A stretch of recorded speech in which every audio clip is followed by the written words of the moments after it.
taxi at the green hills receding behind the tiled roofs into the morning sunshine, still standing in the corridor of the train as the flat terrain of southern England slid past, and a great weight built up steadily in my chest.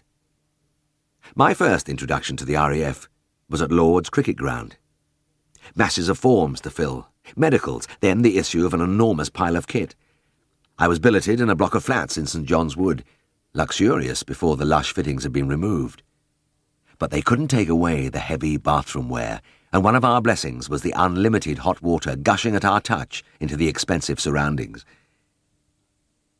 After that first crowded day, I retired to one of those green-tiled sanctuaries and lathered myself with a new bar of a famous toilet soap which Helen had put in my bag. I have never been able to use that soap since. Scents are too evocative, and the merest whiff jerks me back to that first night away from my wife and to the feeling I had then. It was a dull, empty ache which never really went away. On the second day we marched endlessly. Lectures, meals, inoculations. I was used to syringes, but the very sight of them was too much for many of my friends, especially when the doctor took the blood samples. One look at the dark fluid flowing from their veins and the young men toppled quickly from their chairs, often 4 or 5 in a row, while the orderlies, grinning cheerfully, bore them away. We ate in the London Zoo, and our meals were made interesting by the chatter of monkeys and the roar of lions in the background.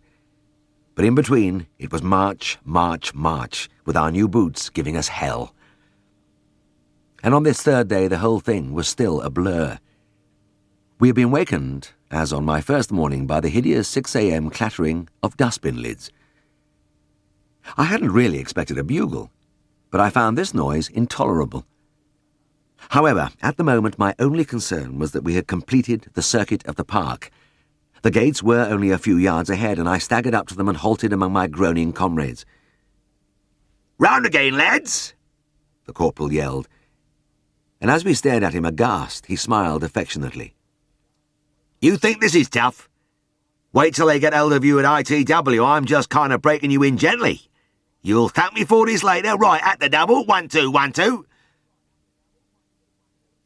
Bitter thoughts assailed me as I lurched forward once more. Another round of the park would kill me. There was not a shadow of doubt about that. You left a loving wife and a happy home to serve king and country, and this was how they treated you. It wasn't fair. The night before, I had dreamt of Darrowby. I was back in old Mr. Dakin's cow byre. The farmer's patient eyes and the long, drooping, moustached face looked down at me from his stooping height. "It looks as though it's all without blossom, then," he said, and rested his hand briefly on the old cow's back. It was an enormous, work-swollen hand.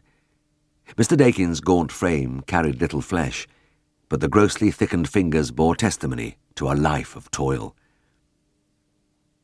I dried off the needle and dropped it into the metal box where I carried my suture materials, scalpels and blades. "Well, it's up to you, of course, Mr. Dakin, but this is the 3rd time I've had to stitch her teats, and I'm afraid it's going to keep on happening." "Aye, it's just the shape she is." The farmer bent and examined the row of knots along the 4-inch scar. "By God, you wouldn't believe could make such a mess. Just another cow standing on it." "A cow's hoof is sharp," I said. "It's nearly like a knife coming down." That was the worst of very old cows. Their udders dropped, and their teats became larger and more pendulous, so that when they lay down in their stalls, the vital milk-producing organ was pushed away to one side, into the path of the neighbouring animals. If it wasn't Mabel on the right standing on it, it was Buttercup on the other side.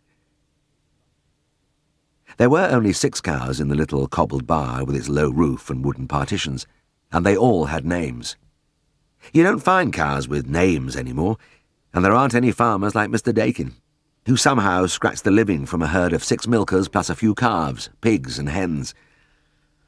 "Aye, well," he said, "I reckon t'owd lass doesn't owe me anything.